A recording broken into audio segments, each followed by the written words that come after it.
Safe and sound, eh? Congratulations, Father.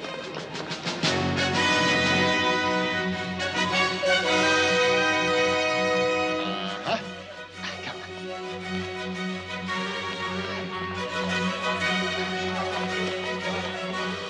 on. A week late, but there she is.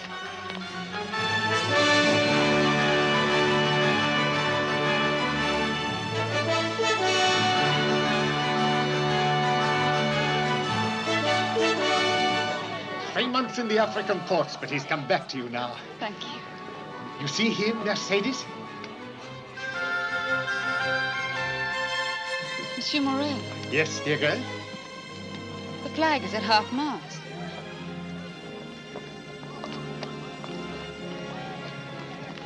Oh, Nan, what can it be?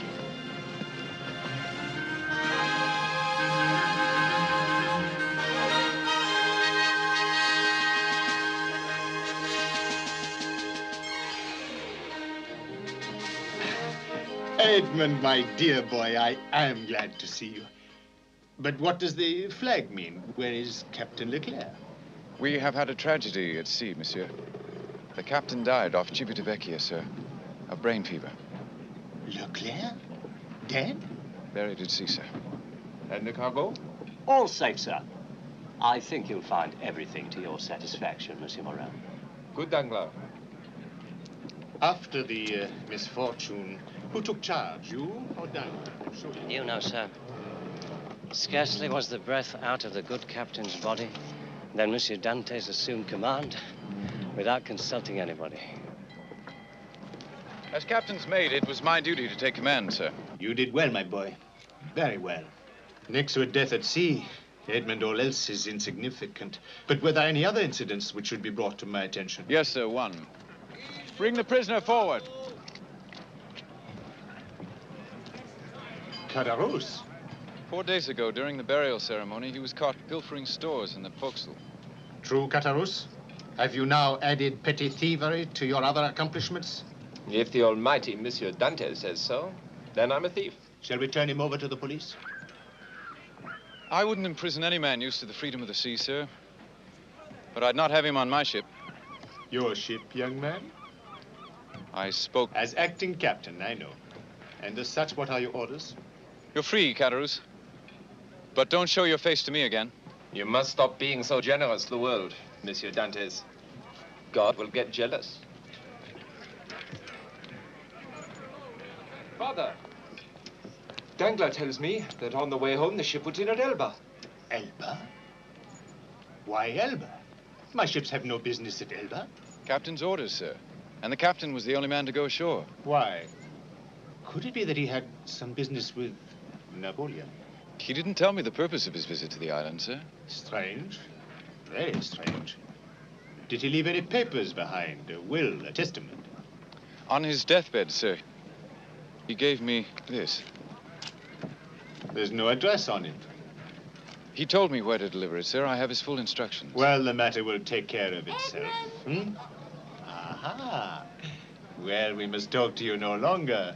Go, my boy. A far more important personage than old Morel is waiting for you. Go.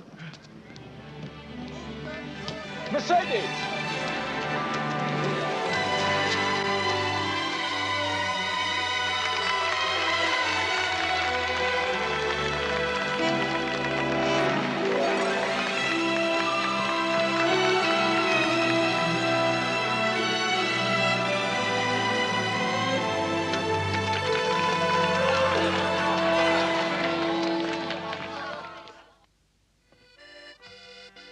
Hey, another member of this club. What club?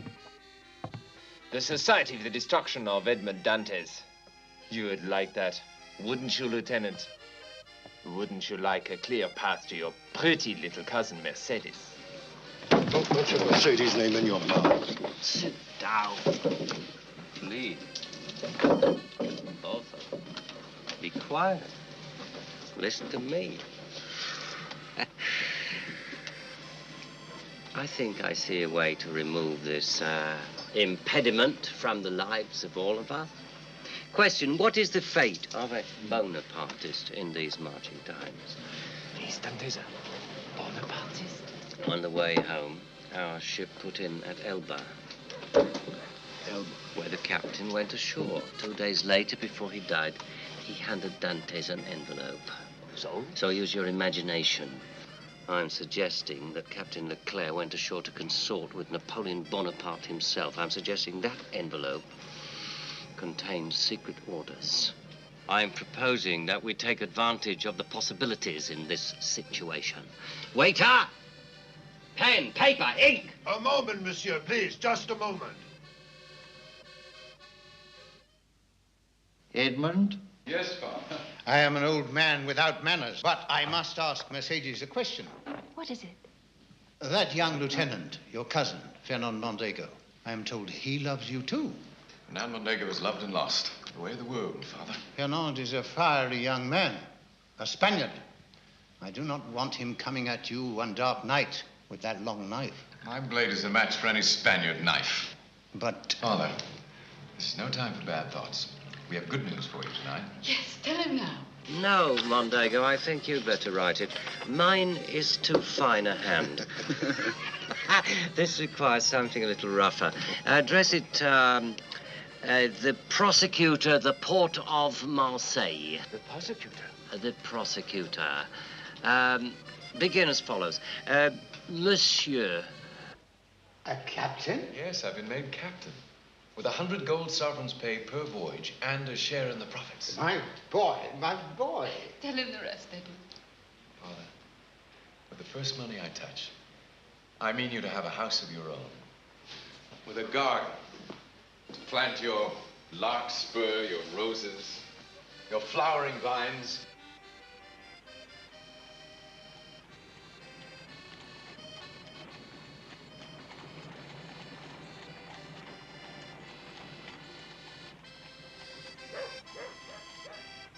what do you see?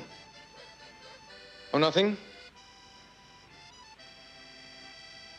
Nothing.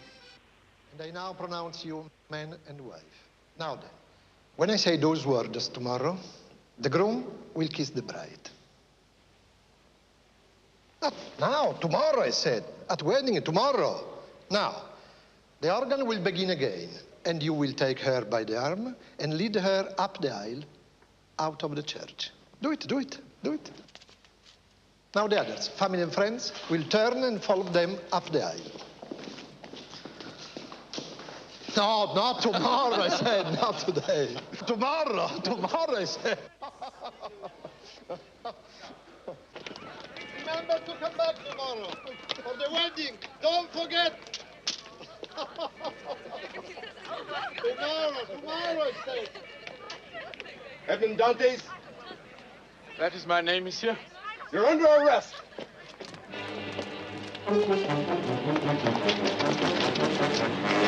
What's the meaning of this? What is my offense? Edmund! Must be some mistake.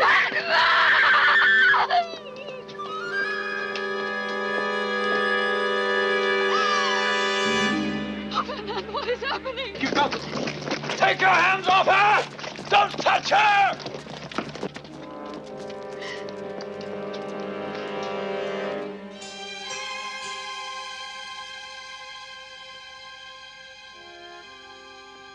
You are the mate of the Argus. Yes, monsieur le prosecutor. You don't seem to be dressed for a conspiracy. Conspiracy. I was arrested at the rehearsal for my wedding. Tomorrow I'm to be married. Have you ever served under the usurper, Bonaparte? Bonaparte? Bonaparte? What are you saying, monsieur? I don't... It is reported that your political affinities are extremist. Affinities? Monsieur de Villefort, all I know is my work. I love the sea. I love my fiancée. I love my father. These are my affinities. If they're political, then they are, as you say, sir, extremist.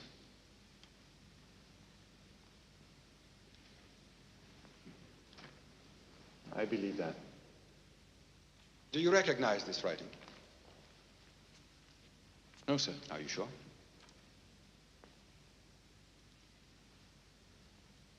Is it true? No, sir. Did your captain give you an envelope? Yes, sir. What is it? I carry it with me. Give it to me. I gave him my word, sir. I order you in the name of the king to give it to me. In the name of the king. Of course.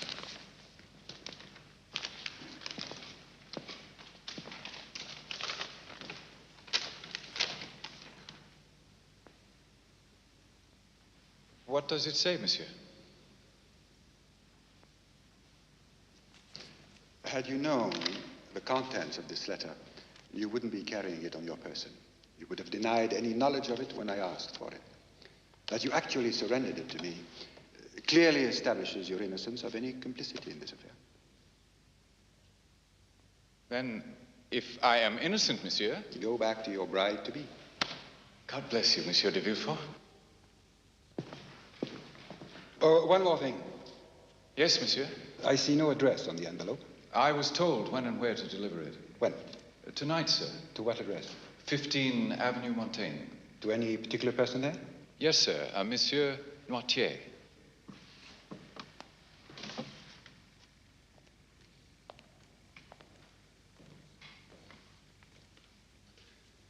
Say the name once more. Francois de Noirtier. Is that all, monsieur? No. A few more questions. Do you know this person, this Noirtier? Oh, no, sir. Have you spoken his name to anyone? To no one but you, sir. Good. I'm sorry to tell you this, but I cannot dismiss you right now. Why not, monsieur? Yours is a political arrest. I must detain you overnight. That is the law, unfortunately. You will be dismissed in the morning. I guarantee it. You see, the principal charge against you is this letter. Without the letter, there is no evidence against you whatsoever. Monsieur de Villefort, you are a good man. Now, listen carefully. Should anyone interrogate you, you don't speak a word about this letter. No, sir, I will not. And you have never heard the name of Noirtier? Never. Splendid. You will be taken to the Palais de Justice just for the night, so don't worry. It is only a formality. Take him.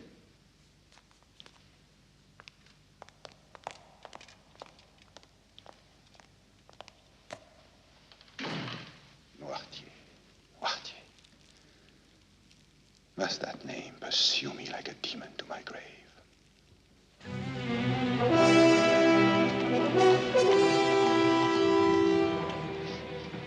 Pardon, monsieur. This is not the way to the Palais de Justice. Monsieur, in the name of mercy, where are you taking me? I'll give you, in the name of mercy, good advice. Close your mouth. But Monsieur de Villefort told me we were to go to the Palais Young de man, Justice. always follow good advice.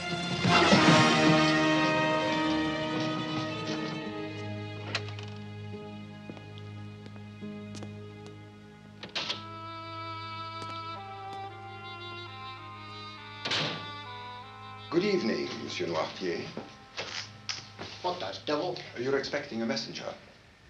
But not you, that's impossible. Me, no. No. To put the circumstance in a nutshell, your messenger was intercepted, Father. And the message? Destroyed. Sit down, please. Sit down. The paper was destroyed. The message is now written in here, written intact. Dates, names, places. All the details of your precious little emperor's intended escape from Elba. I have no intention of telling it to you. Nice to see you, my son. Nice to see you, Father. I know you would never betray your comrades, but betray them you will if you don't do exactly as I say, for I will then reveal all their names to the police. Always the cunning devil. Ever the selfish little beast. You have been my secret embarrassment ever since I started my public career. My own father, a follower of Napoleon. I have lived with the fear of discovery long enough. Your days in this foolish cause are now over. From now on, you will never be out of my sight. Indeed, you come with me to Paris tonight. To Paris? Yes, it seems I have news for His Majesty's government. Don't worry. I will give no names involved in the escape. Only The facts. They should be enough, I think, to astonish the bureaucracy of Paris and bring me to the attention of the king himself. You will soon be the father of an important man. Doesn't that please you? It should.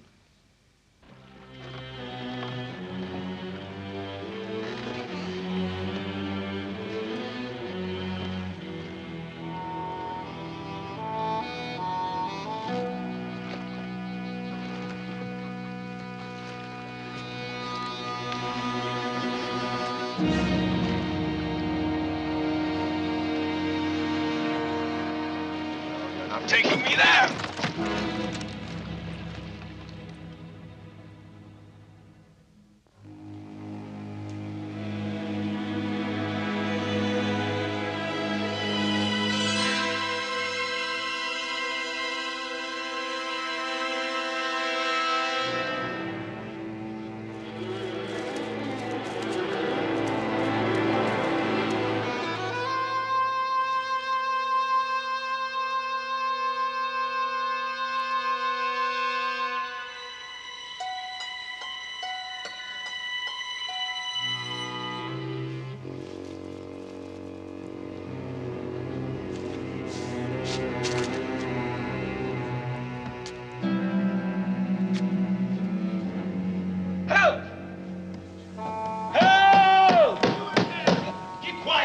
Where am I? Tell me where I am. My friend, you are now in residence at the Chateau d'If. There's been a mistake. I was ordered to the Palais de Justice. It was Monsieur de Villefort's order. Send for Monsieur de Villefort. Would you like me to send for the king as well? Or the queen? Listen to me. Come back. Monsieur de Villefort is my friend. He will be very angry. Come back. At least take a letter to my wife.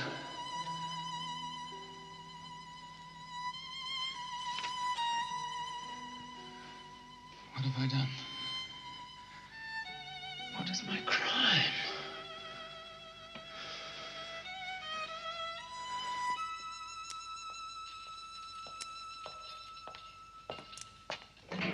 Breakfast. Listen to me a moment. Just one moment. Tell me, how can I arrange to see the warden? Someday. Someday? But I'm to be released today. Today. Monsieur de Villefort's orders. And who's Monsieur de Villefort?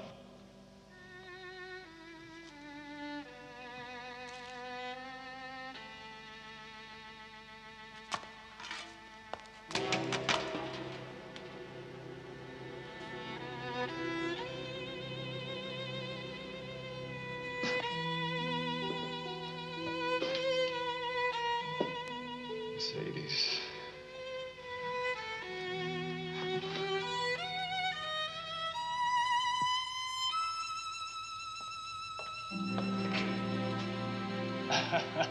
Hungry yet, monsieur? Or do we starve one more day? Oh, wait.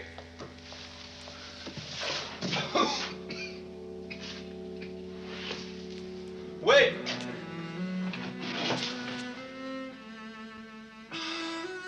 Ah, nasty little stomach. Wins over the stout heart once again. Well, well.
Are you a prisoner? Can you hear me?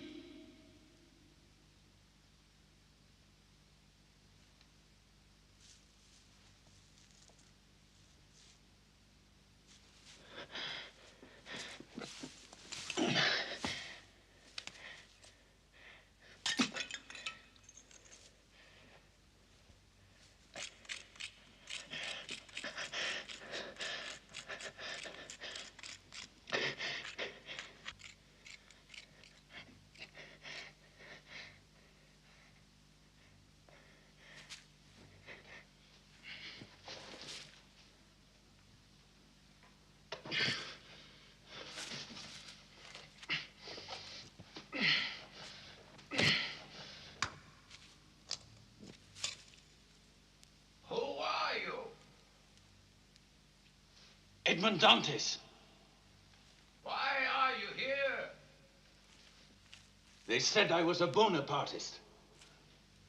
How long have you been here? I don't know. I was imprisoned on the 28th of February, 1815. 10 years. How long have you been here? I will push the stone from this side.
I am the Abbe Faria, born in Italy, raised a priest in Italy. I've been in this place since 1810, 15 years. The glorious wisdom of the political world, Monsieur Dantes. You are here because they said you were for Bonaparte. I was in prison for being against him. 5 years ago, I laid my plans for escape. My calculations took me a year. To make the necessary tools took me a year. I've been digging for 3 years. 3 years. I had but one mathematical instrument, this one. And now I find it was guilty of an inaccuracy. I took this wall for the seawall of the prison. I calculated 40 degrees instead of 50. You were digging for the seawall? Come with me.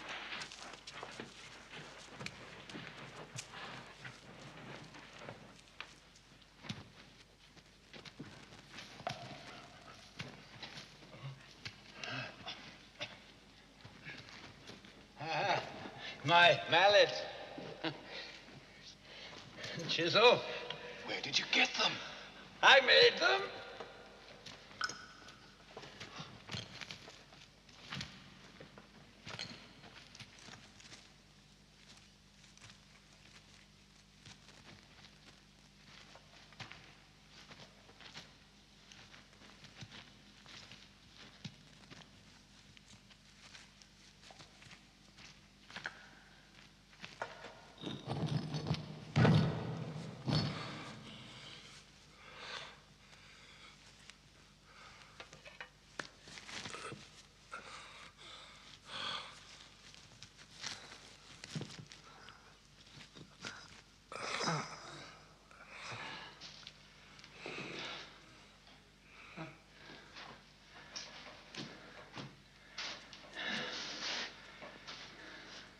this? In simple terms, it just means just a 12:15.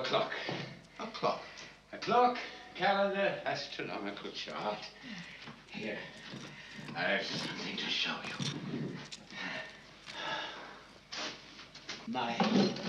Look.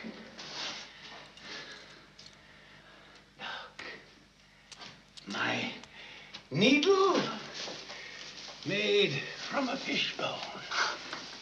Like my chisel made from one of the iron clamps of my bedstead. Like my pincers. And my knife. And my lamp. A lamp needs oil? Which I make from the suet of the meat they give us on holidays. How do you light your lamp? Oh, I claim to have a skin disease. I sometimes ask for sulfur to relieve the pain, from which I replenish my match.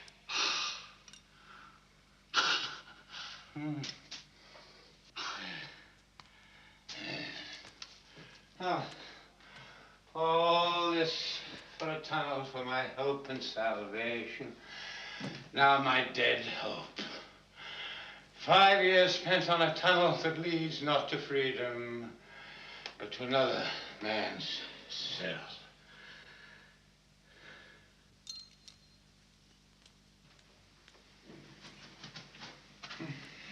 Abbe Faria, listen.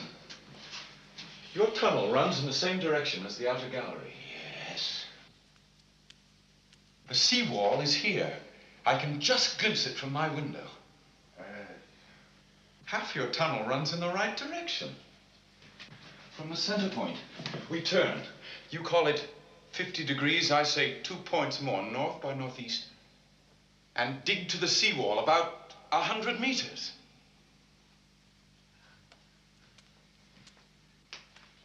Half my tunnel runs in the right direction.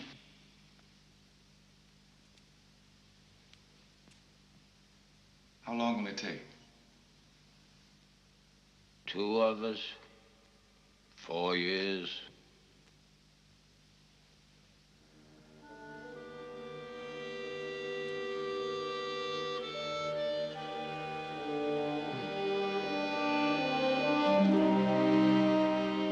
And while we work, will you teach me all the things you know?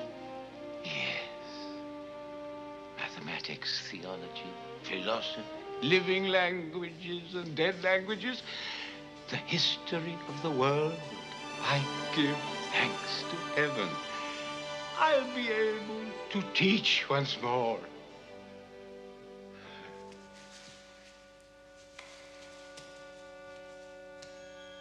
Edmund, for today's lesson in philosophical logic, let's apply our brains to some deductive thinking in the case of Edmond Dantes. First, to whom could your imprisonment, your disappearance, have been of some benefit? Consider, you were about to be appointed captain of the Argus. To whom would that position go should you suddenly vanish? Danglars. Item. Who would Mercedes turn to were Edmond Dantes suddenly to vanish? Mondego. Item. One night you saw Danglars and Mondego in a cafe writing with Caderousse. Could they have been writing the letter that accused you, these three? Danglars. Mondego. Caderousse. You were examined by the prosecutor of the port, who was very sympathetic. He burned the letter which was addressed to a Noirtier.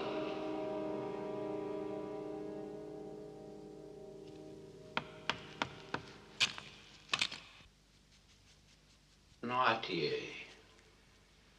Noirtier. I knew a person of that name at the court of the Queen of Etruria, an ardent disciple of Napoleon.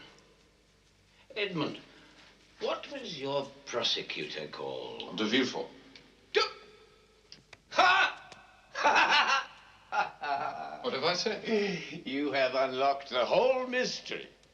My friend at the court of Etruria, the most ardent Bonapartist I've ever known. His name was Noirtier de Villefort.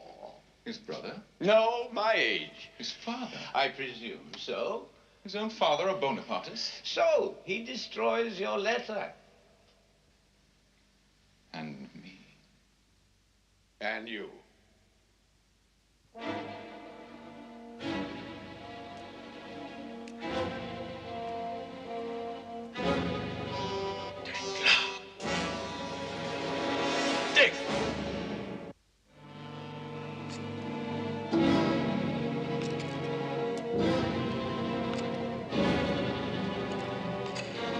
Sometimes I regret that I helped him discover the truth.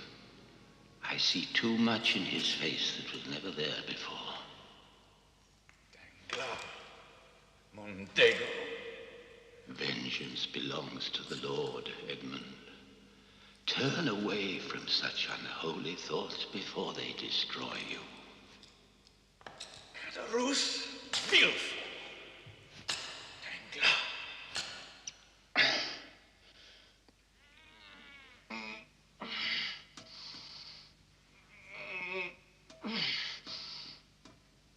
Edmund! Edmund!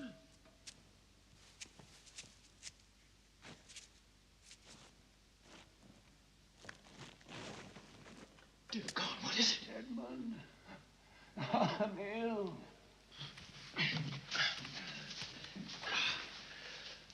I'm dying. You must live. I'll finish the tunnel myself. Edmund, you must finish the tunnel and escape. Find the treasure. Treasure?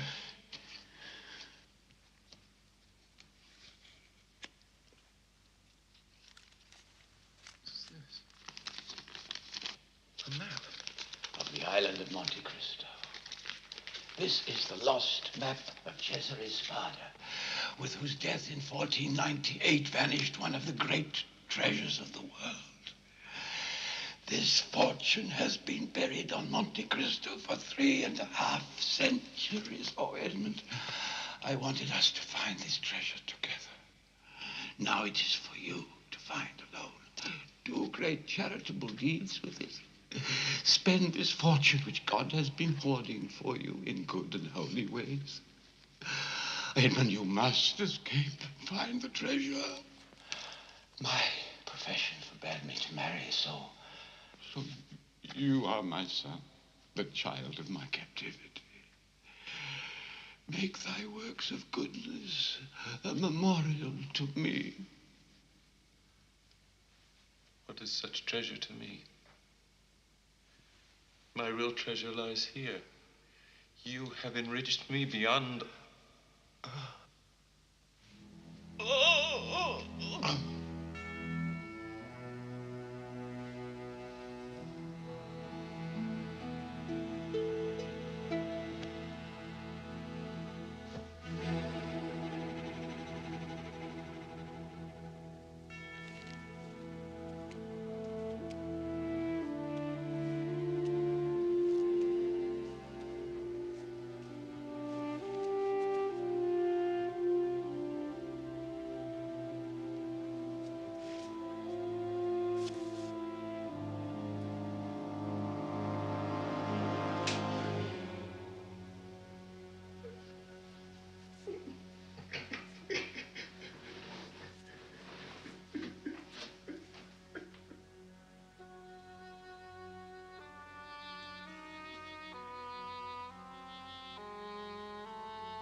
or you'll get the sack.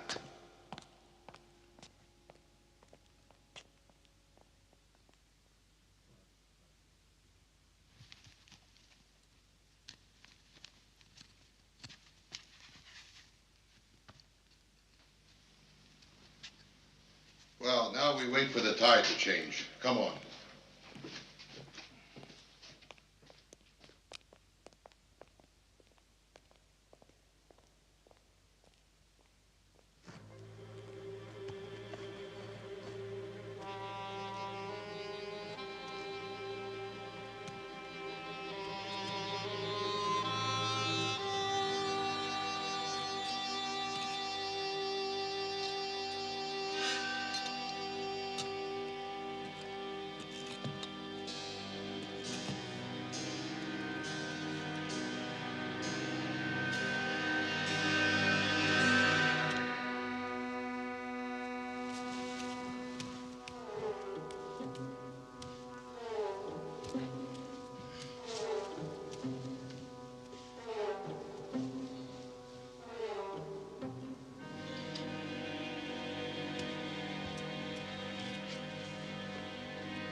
He's heavy.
He's half dead.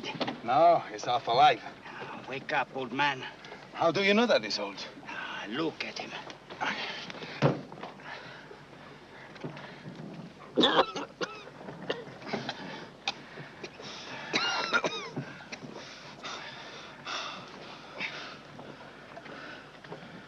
Where am I? Aboard a good ship, Legorno, out of Corsica. I am the captain. Bertuccio is my name. This is my mate, Jacopo. Now, who are you? Eh?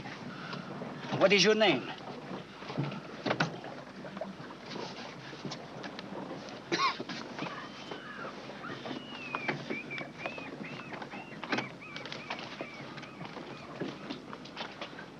Where do you go? The island of Rion.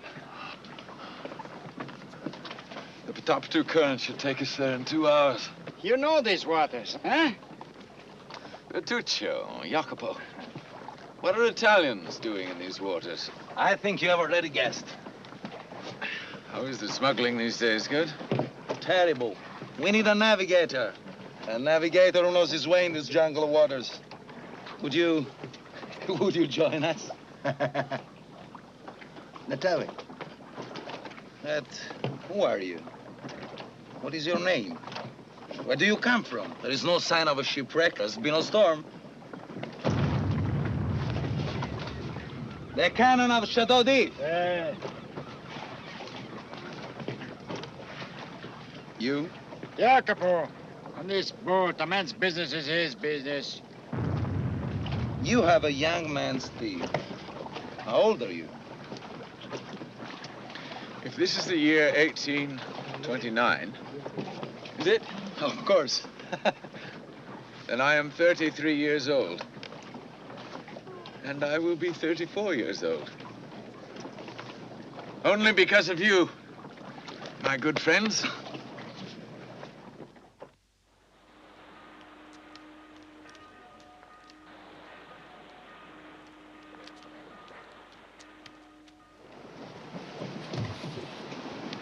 The priest was there. Well? Mercedes is married. To Mondego? To Perla Mondego. And? Tell me. I don't know why I must be the one to tell. Your father is dead. And Edmond, this burns in my throat. Of starvation. Your father died of starvation.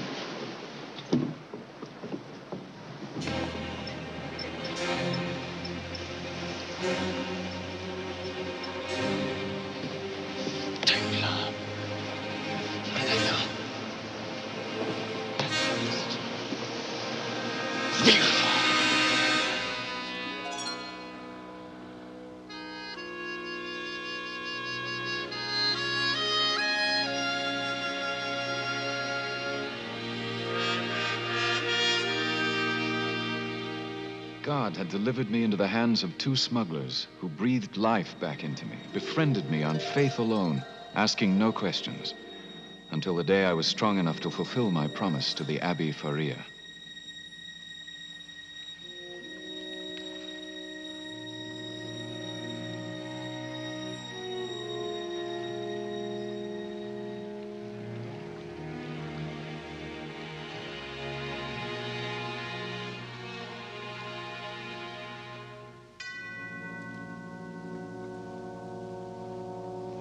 The entire Spada fortune is buried on Monte Kristo. It's been there for 3.5 centuries. Oh, Edmund, I wanted us to find this treasure together.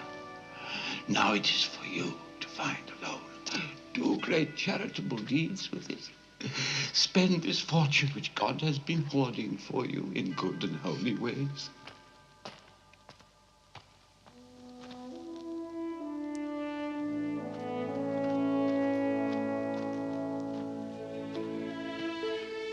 Was I only humoring the fancies of a beloved madman? By coming to the island of Monte Kristo, was I simply laying the spirit of the Abbey to eternal rest? Or was there a hope in my heart of hearts that his map would truly be the end of the rainbow?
Abbe Faria.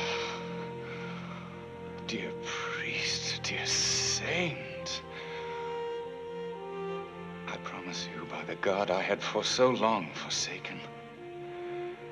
I promise you we will build your hospitals and house your orphans. I promise you there will be a flood of good things in 100 abandoned corners of the earth, and all in your name. And I promise you, Edmond Dantes, imprisoned in the prime of life, banished from the world for 14 years. I promise you, Edmond Dantes, you shall have your revenge.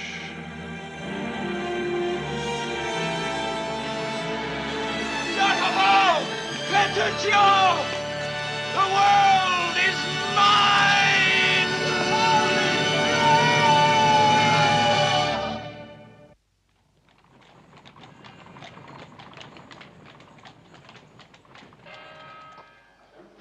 He did say a quarter after the hour. He did, Baron Danglars. Such panache! He takes the most splendid castle in the whole of the landscape of France. Such abandon he spends. Oh, my word, how the man spends. Such mystery. All these rumors of a harem on the top of his castle. These whispers of a fleet of pirate ships prowling the Mediterranean. How did he contact the bank? I was approached by his equerry, sir. A rough-looking fellow with a terrible scar. Yes, typical. An equerry with a scar. He has all the trappings of the exotic. Mystery clings to him like scandal. What an aura of legend he's spread around Europe in the last 5 years. His own intelligence network, tentacles around the world. A whole army of agents ceaselessly questing for what? Huh? Nobody knows. And this pasha of mystery, this Maecenas from nowhere, is coming to see me. What time is my appointment with the prosecutor? Not until 11, monsieur. What is it? The Count of Monte Kristo. Well, show him in.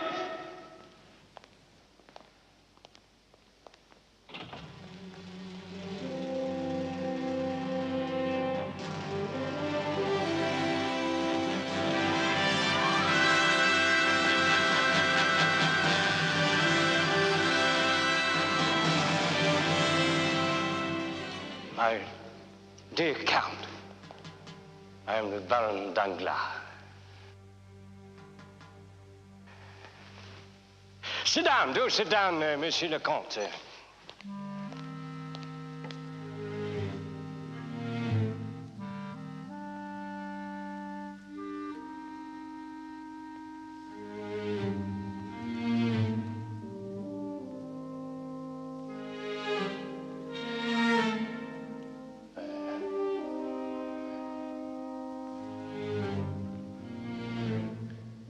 Baron Danglars, I came to Paris intending to stay only a month.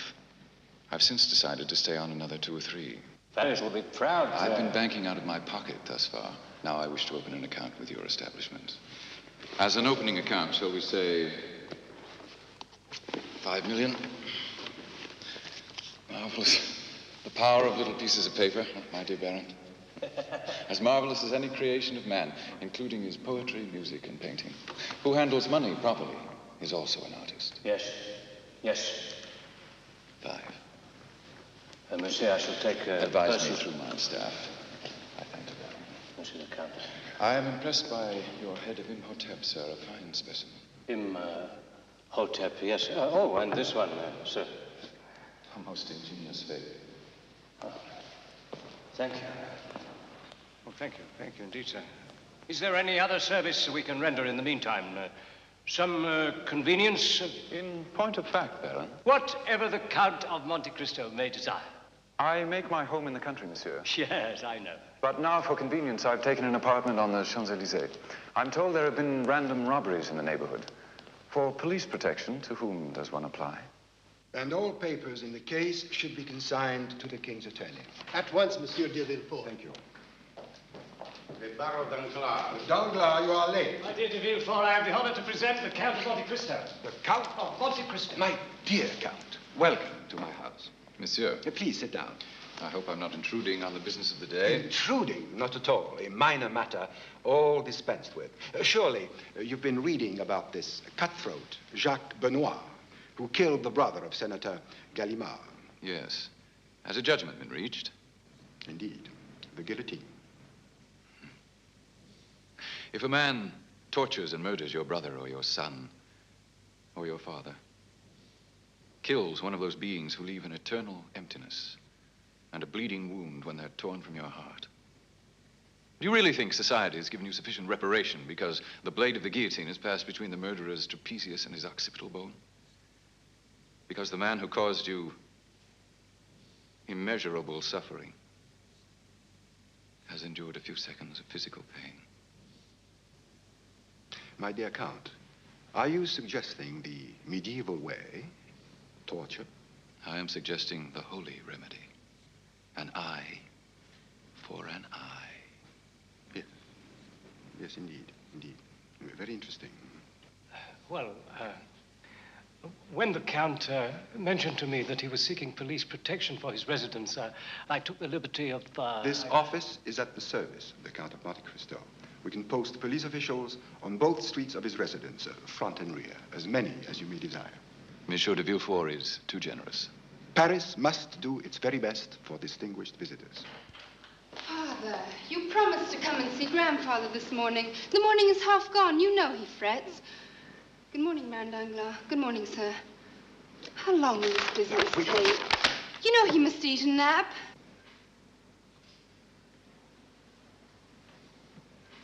Since when do you have such visitors, Father?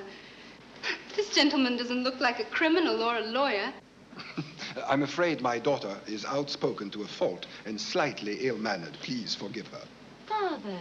Valentine, I have the honor to present the Count of Monte Kristo. Monte Kristo? Oh, sir.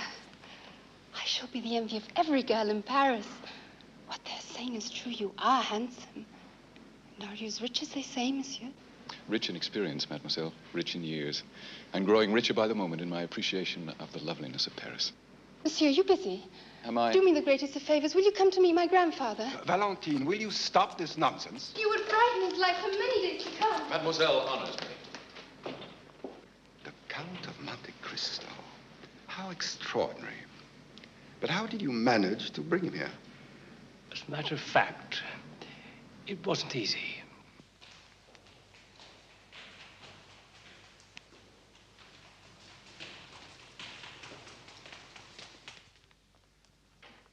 Grandfather, I bring you the Count of Monte Kristo.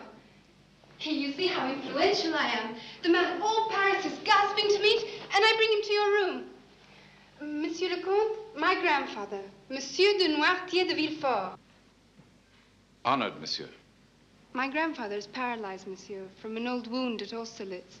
He can speak only with his eyes. What is it you want, grandfather? Another pillow? Some water? A, B, C, D, E, F, G. G. But why he wants his glasses?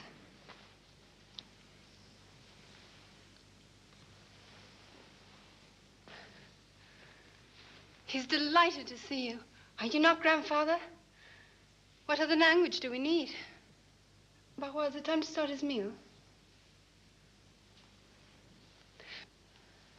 My grandfather is a prisoner of his body, monsieur. But his will is like his mind, unconquerable. He possesses what few men can boast of. The devotion of one loving heart. That's a lonely statement, monsieur. Monsieur Albert is here, mademoiselle. Albert! Oh, monsieur, please, I shall return immediately.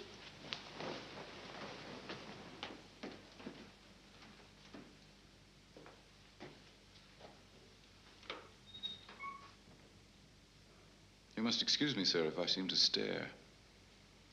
It doesn't often happen that a man may gaze upon the one great nemesis of his life. Don't strain for explanations, monsieur. It is now my turn to leave you with a mystery. Until the day I explain myself to your son.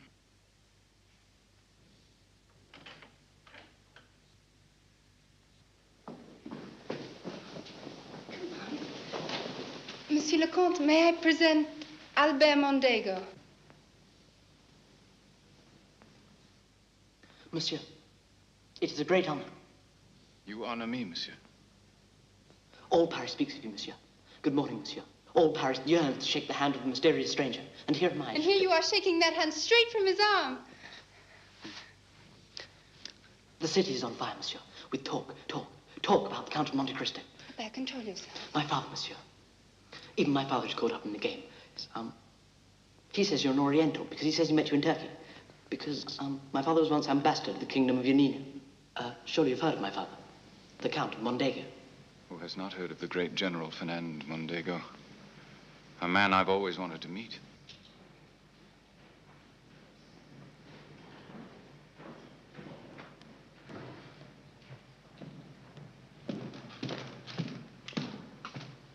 My dear Count, I'm the father of Albert. General. My son astonishes me. I had no idea he had reached so high in the social scale. It is I who am scaling the heights, monsieur. Who has not heard of the great exploits on the battlefield of General Mondego? My dear Count. Monsieur le Comte, may I present my mother, the Countess of Mondego? Oh, monsieur, my son is still a child who plays childish games. He tells me we have a visitor and he refuses to give me his name. He says I shall be delightfully surprised. We have not met before, have we, monsieur?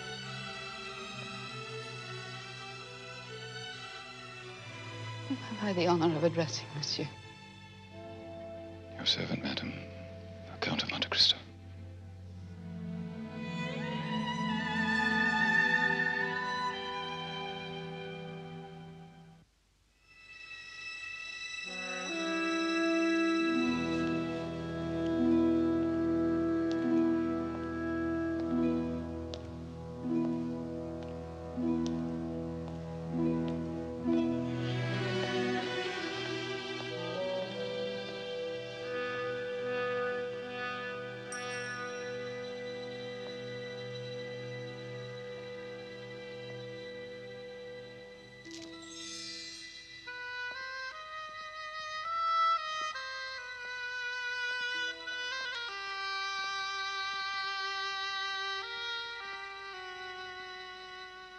You saw her?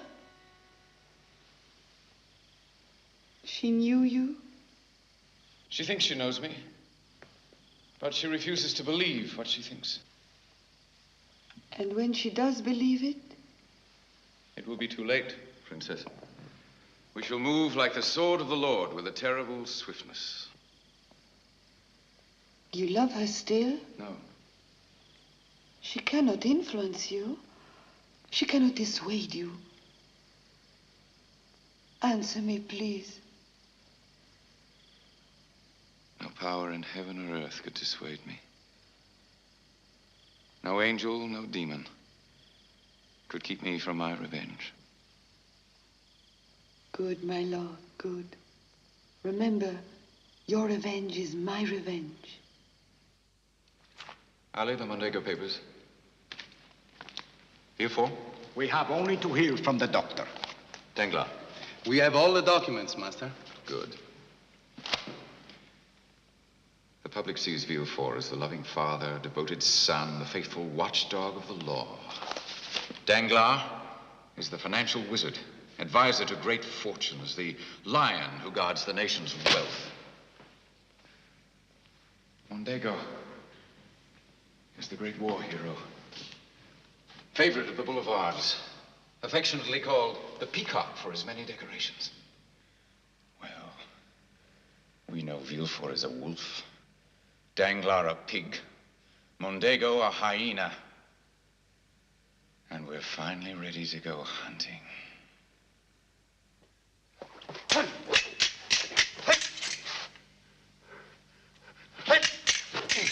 Good, very good. The wrist, the wrist. Hey, hey.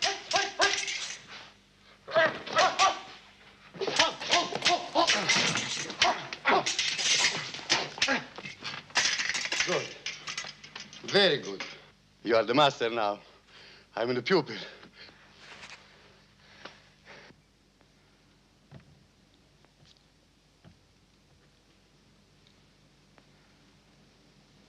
Put it back.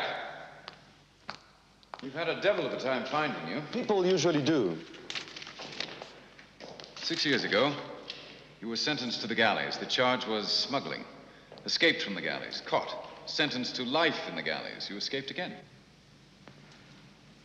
Read on. I find myself fascinating. You've been a thief, smuggler, embezzler, possibly an assassin, during the course of which you've learned to speak fluent Italian. Perfetto, signore. From now on, you are Andrea, the Count of Cavalcanti. Am I? You are the son of Major Bartolomeo di Cavalcanti, a descendant of the Cavalcanti whose names are inscribed in the Golden Book of Florence. You are very rich. Good. I spend a lot of money, of course. Of course. You will take apartments which I have selected for you on the Faubourg. You will have 3 servants. You will purchase a carriage, go to Baltiste for it, the horses from Devedeux. You will pay court to a beautiful young girl. I wish you to do it expensively. For the next few weeks, when you're not with her, you will be seen everywhere with me. Ah, the Count accompanies the Count. Precisely. Now, what is your name? The Count of Cavalcanti.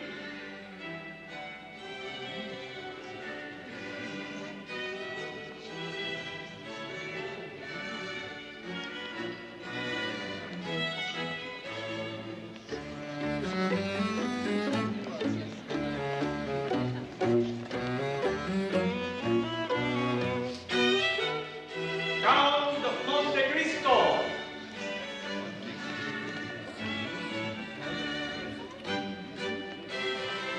So glad you could come. It's a pleasure to see you, dear Count.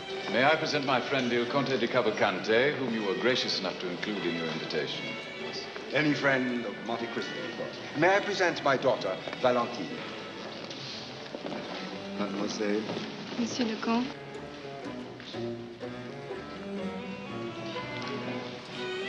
Cavalcanti is in Paris on family business. And he leaves his wife in Italy? He's unmarried. Oh.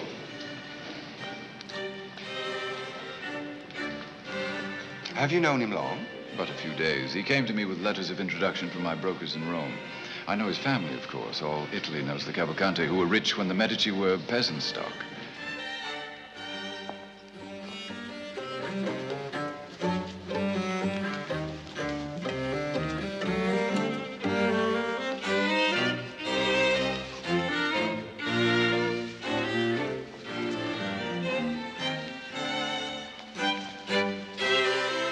Shy to suggest, Signorina, but I would be deeply grateful.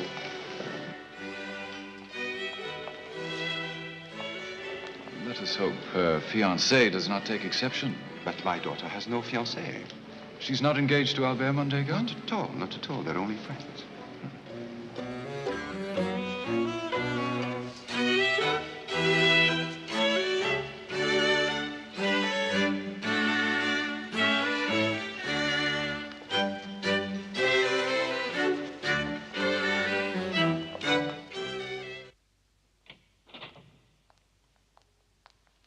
The Count. Two matters this morning, Baron. First, the newspaper, the Journal de Globe. I'm told it is for sale. I rather fancy owning a newspaper. Please arrange for its purchase. Very good. I approve. Every man of affairs should own a newspaper. Second, I wish to buy some Spanish government bonds. In what amount of purchase, sir? 1 million. In Spanish bonds? Can the purchase be effected immediately? Immediately, sir. And confidentially. With the utmost discretion. It would not be wise for anyone to follow my lead in the market. I'm a gambler, not an investor. Good day, Baron. Tomorrow I leave for London on business. Please give my regards to that fascinating city. Though the English will never learn how to eat. There are places. As you and I know, my dear Baron. Money can buy anything. Anything. Girard! Girard! Make out an order for 1 million in Spanish bonds for the Count of Monte Kristo. Spanish? And for myself, 1 million, for my private account. Baron, Spanish bonds at this time. When Monte Kristo buys, I buy. Have you forgotten the result when we followed his lead the last time? Does he know that you... Contact our most important portfolio, sir. Inform Delidier and Beaufort that the House of Danglars recommends heavy investment in Spanish bonds. Well, do it! Now! The Count of Monte Kristo.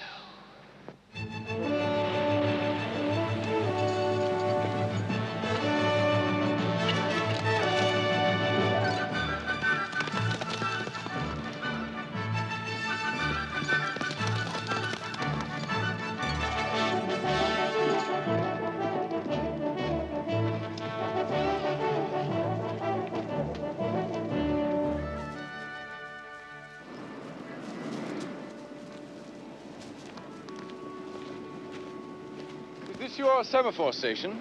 Mine, I work it. I've done for many years, but I never have any visitors. How does it work? There is another one on the far horizon. That's my right-hand correspondent. And there is my left hand. When I receive a message from right, I transmit it to left. Thus, our messages from Spain transmitted all the way to Paris in a matter of hours. A modern miracle. 3,000 francs. 5 years' pay if you relay this message to Paris.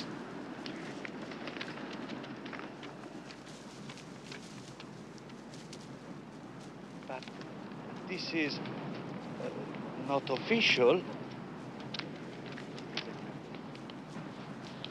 You insult me, sir.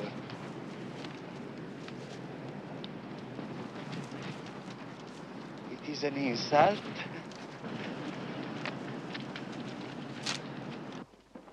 Impossible. It is the official telegraph service, sir. King Don Carlos has invaded Spain through the Catalonian frontier. Civil war is in force. Civil war? What will happen to Spanish bonds? If I may suggest, sir... Yes, suggest! A quick sellout. The quicker the better. That's it. Yes. Sell every bond. Now! The moment the exchange opens, sir. My reputation, the reputation of my bank. I invest my clients' money in civil wars, in cataclysms. Shall I have a client left tomorrow? You have another suggestion, have you? Yes, make good all losses. Yes. From the bank's reserves. From your own. You're insane. I can place the order to sell now, monsieur.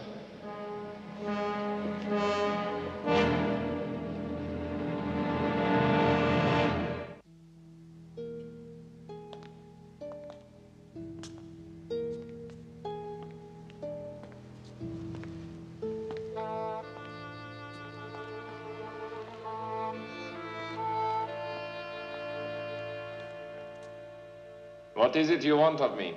A little of your time, for which you'll be paid. I am your servant, sir. Your name is Caderousse. It is my real name. How did you know? You've spent 7 years of your life in His Majesty's galleys. You made one attempt to escape. Yes. And if it were not for... Your companion in escape. He played you false. Faustino. My life is dedicated to one purpose. Find him and kill him. Revenge is a sweet thing to live for, or die for. Sir, I have other pressing business which should take only a moment. Would it inconvenience you to wait outside? I'm your servant, sir.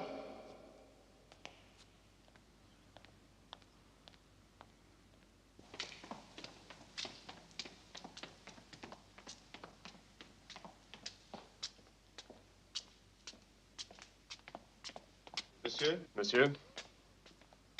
Faustino! Faustino. God is sometimes good. What black hole in hell did you come back to life? From the cul-de-sac in which you left me to die.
you see?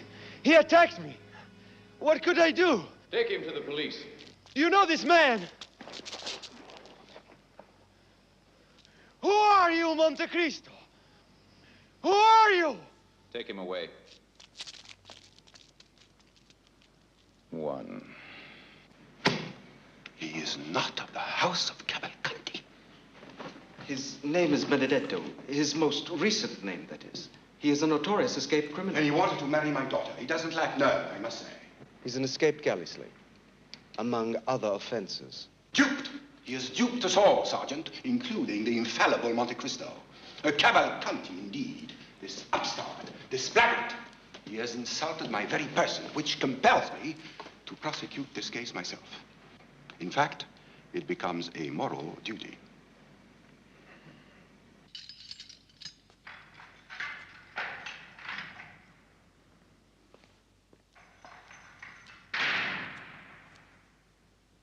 Lost rights, huh?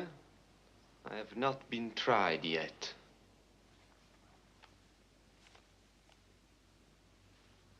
Please go away. Andrea di Cavalcanti? Go away. Faustino. You? My blessed protector, will you protect me thus on the guillotine, huh? You will not be convicted if you do as I say. Memorize the first page entirely. Familiarize yourself with all the other documents. I will be in the courtroom. Keep your eyes on me. So this man, Andrea, Benedetto, Faustino, he assumes a new name for each fresh transgression. Is no simple rascal, no petty scoundrel. He is a serpent of subtlety. A giant of cunning. But now, this murderer has been caught in the act, with the weapon in his hand, gloating over the fallen body of his victim. So you can pass only one verdict on the disposition of this miserable creature. Death!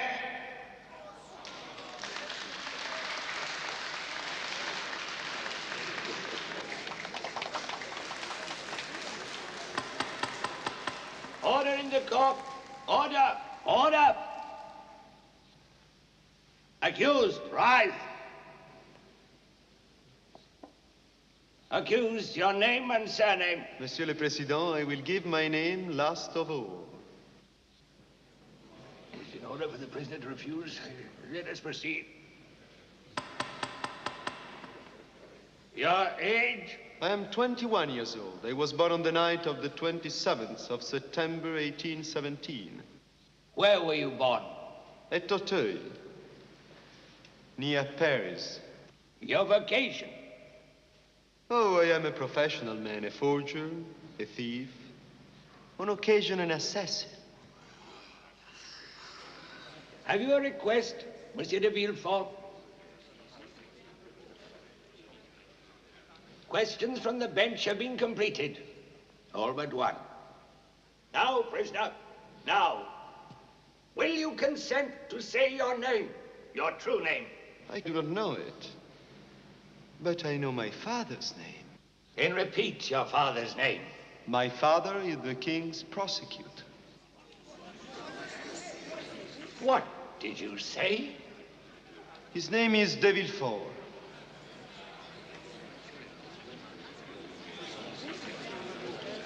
Order! Order! Silence, or I'll tear the court! Silence! Silence! The year 1817, Monsieur de Villefort entered a house at 28 Rue de la Fontaine in the village of Auteuil. His purpose? To keep there, hidden from polite society, a young woman. After a year of secret residence in Auteuil, the young woman, to Villefort's exasperation, gave birth to an infant son. Hours after the birth, the mother died. That very night, Villefort took the son, wrapped it in a cloth, and buried it alive in the garden of the house. The burial, Monsieur le Président, was witnessed from an upper window of the house by a servant. It was he who disinterred the body. Discovering it was still alive, he forthwith carried me to a foundling home. At the age of 13, I ran away from the home and embarked upon that distinguished career which has finally brought me, Monsieur le Président, to this court.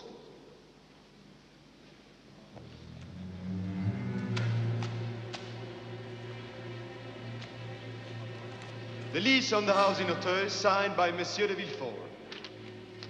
The death certificate of Mademoiselle Émilie Goncourt signed by Polyte Fleury of Auteuil. A certificate from the same doctor testifying that Monsieur de Villefort was the father of the child. Deposition, testaments, sworn statements, etc., etc., etc.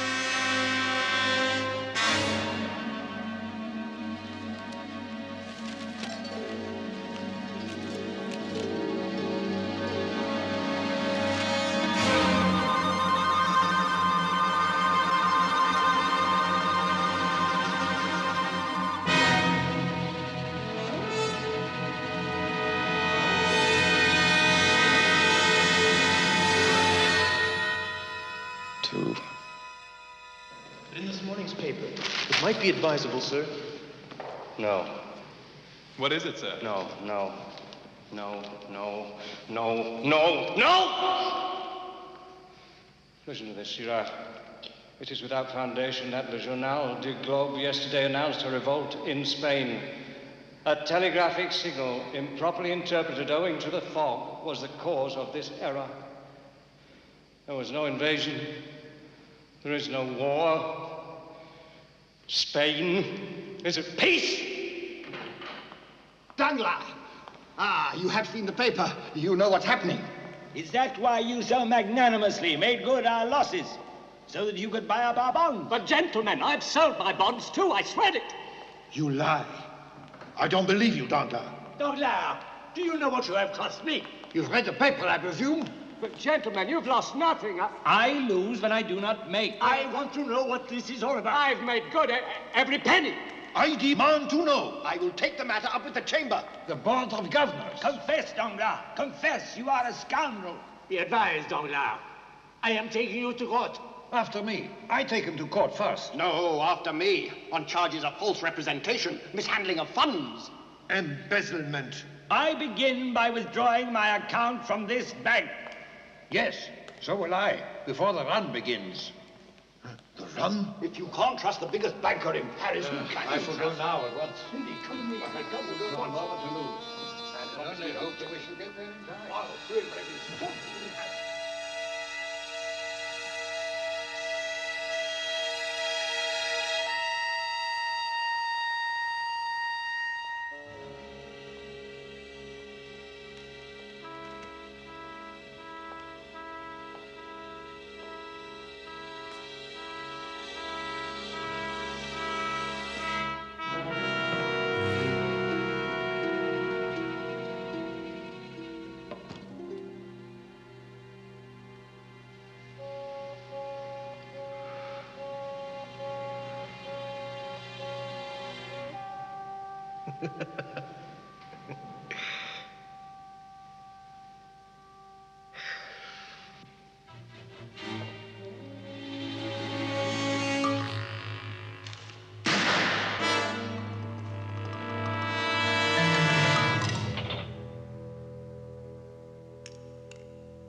Three.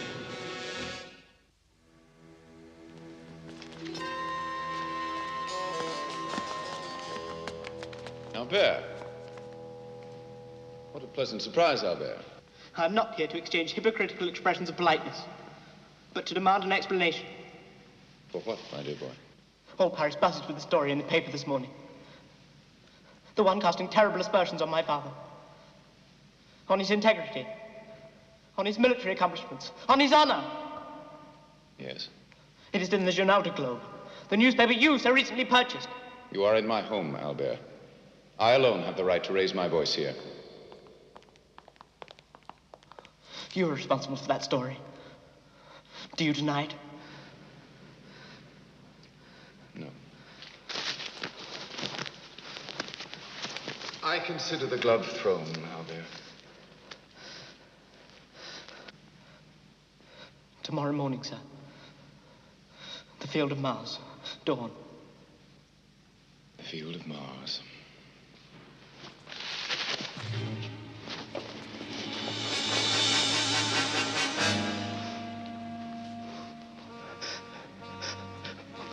Why?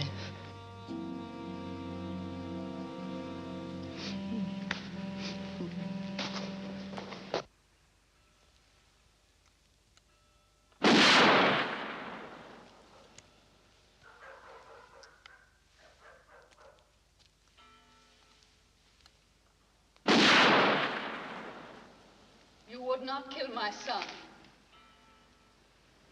He challenged me, madam. And what would you expect from a proud son? The general is his father. I had a father once. Then you know how the boy feels. You can understand how zealous he is after the general's good name. What general? My business is with a lieutenant I used to know. What business?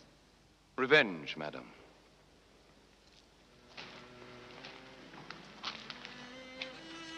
For what?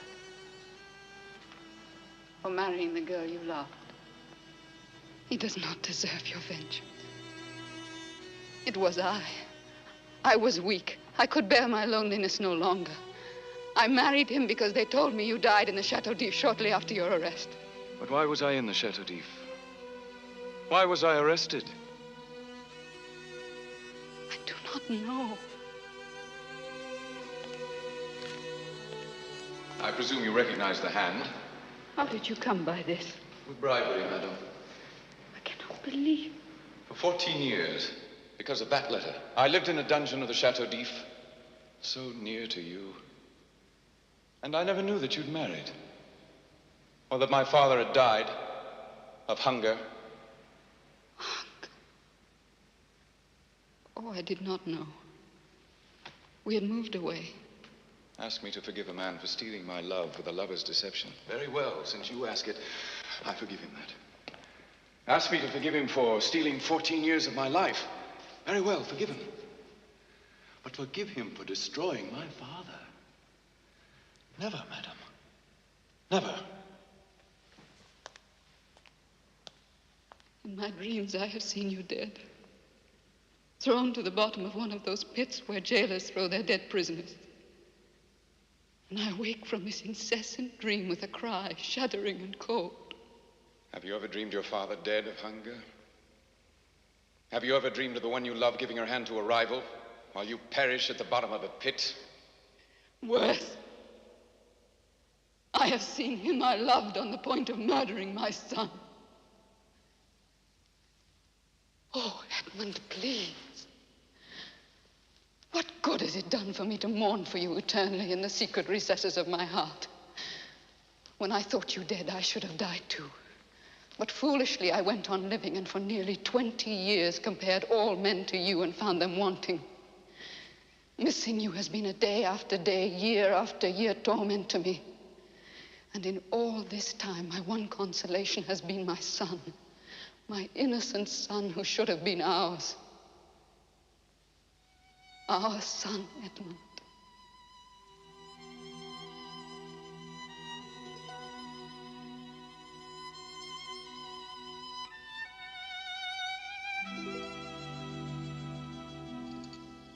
Ready?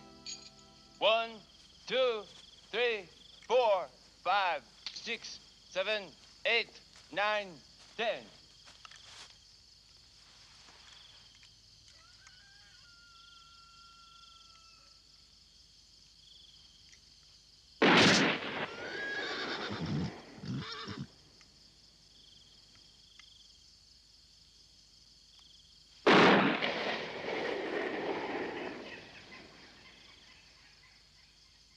She told you.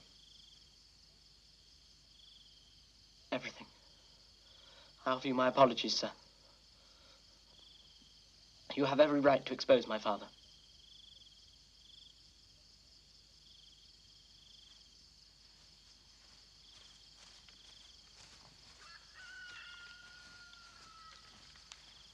Providence again. I am the emissary of God. I've been spared to carry out his will. General Mondego, this special committee of the House of Deputies is well aware of your illustrious past. We salute with profound respect the decorations you bear as testament to your extraordinary military career. It is then a great disturbance to this committee to read the revelations in the newspaper, Le Journal du Globe. Starting yesterday with a threat of disclosures, Le Journal du Globe continues today with a long list of definite accusations. It is written here, in the Greek War, when you were French emissary to the court of Ali Pasha, that you betrayed him to the Turks.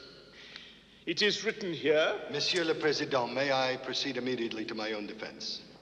Proceed, monsieur. Document. A signed letter from the Ali Pasha himself, reposing in me expressions of the utmost confidence. So complete was his faith in me that on his deathbed he resigned his wife and daughter to my care. His wife and daughter. What happened to that wife and daughter? I searched for them, Monsieur le Président. In the midst of the battle, my life was in constant danger, but I searched for them until I found them. They had been slaughtered by the enemy. Can you produce testaments to the truth of what you have asserted? Monsieur le Président, if the signed proof of Ali Pasha is not enough, I offer my word of honor as a French officer. Last but not least, this. You ask for witnesses of proof. I ask for a show of witnesses against me. What is the evidence? Some article in a scurrilous journal? Who gave these lies to this newspaper? Where is he? Let him come forth and throw a glove in my face.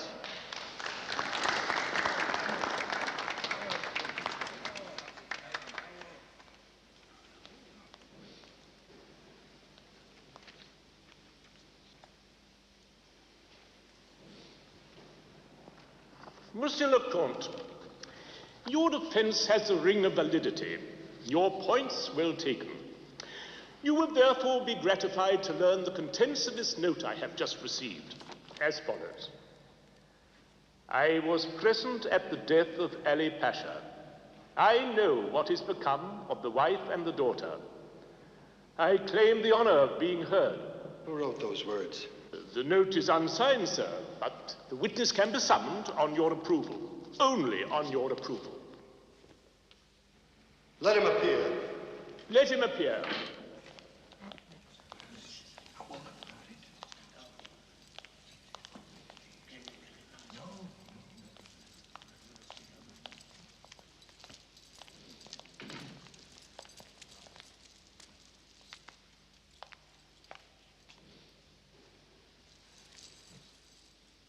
Will you identify yourself, please?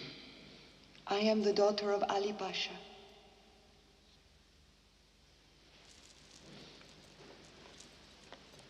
In front of you, sir, is a register of my birth and my baptism. There is also in that packet a record of the sale of my person and that of my mother. The sale, you say? A French officer sold us into slavery for the sum of 40,000 francs. The name of that officer? Fernand Mondego.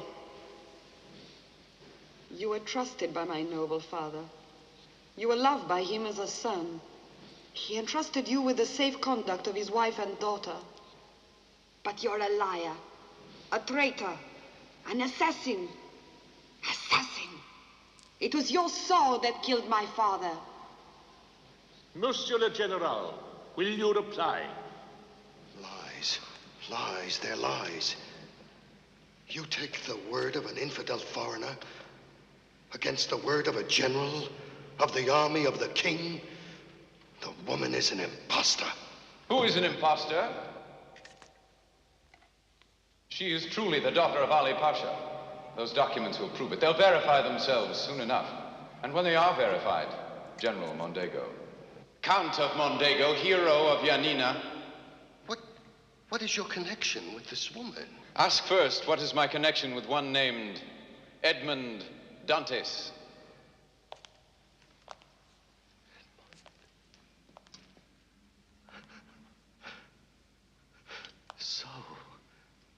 light begins to break.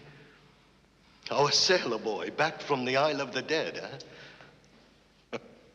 Insisting on his revenge and getting it, I begin to see, yes. Caderousse dead, Dangler dead, Villefort confined to an asylum. Is it my turn, Edmond? It is. You've done it exceedingly well, the way you expose us one by one, and then you strike. You ruin a man with exquisite finesse. But before you kick this dog to death, beware. He barks. Bites! For having ruined me, you now give me cause for revenge. I claim the right to send the dead back to the dead. Can you defend yourself, Edmond? Or do you stab only in the dark?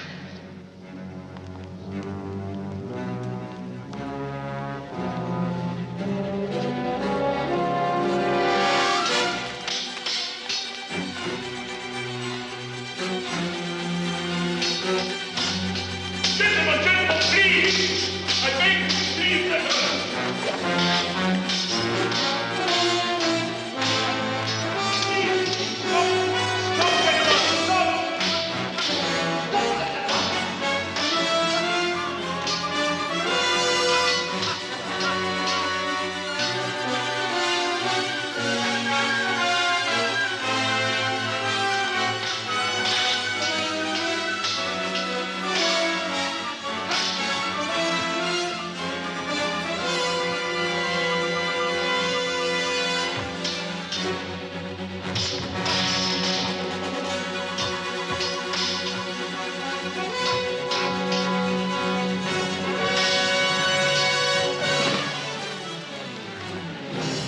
Don't say your prayers.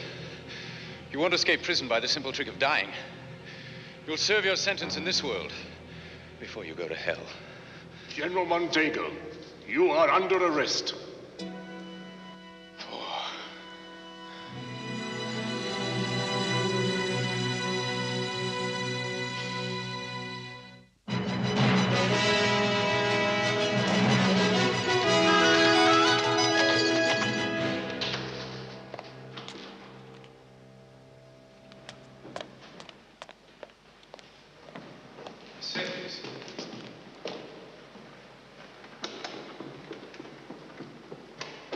Mercedes!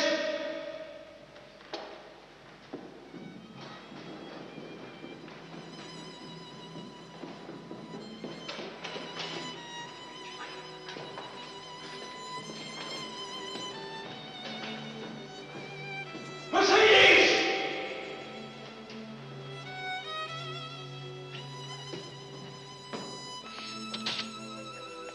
Why is the house empty? Where is the Countess Mondego? She has gone to Marseille. When? Yesterday.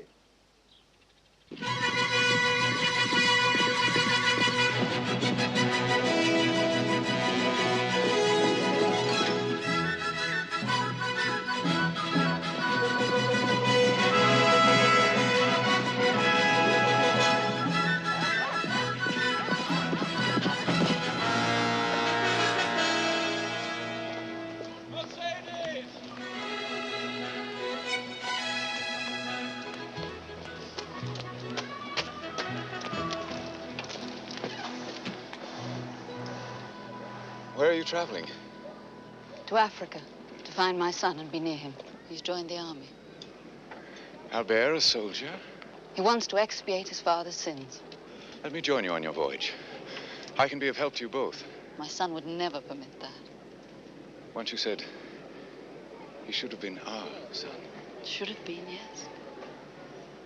But he has a father, and he has his father's name. A name you so thoroughly destroyed. That was simple justice, madam. And believe me, it brought me no joy. But now my task's accomplished. I've no particular place in the world, no strong desire in life, but to make amends where I've hurt the innocent. Avenging angels may not ask forgiveness of their victims. I am no longer the instrument of God. I've been plunged back into nothingness. I'm searching for something lost. My soul, myself. For Edmond Dantes. You will never find him. He died a long time ago in the Chateau d'If. And much of me is buried with him. But I celebrate the Count of Monte Kristo's return to the world of men. And I wish for him, from the depths of my heart, that he will find the peace for which he yearns. But never will he find that perfect love,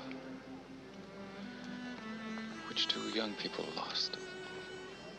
Irretrievably lost so many, many years ago. Bon voyage, Countess Mondego. Goodbye, Count.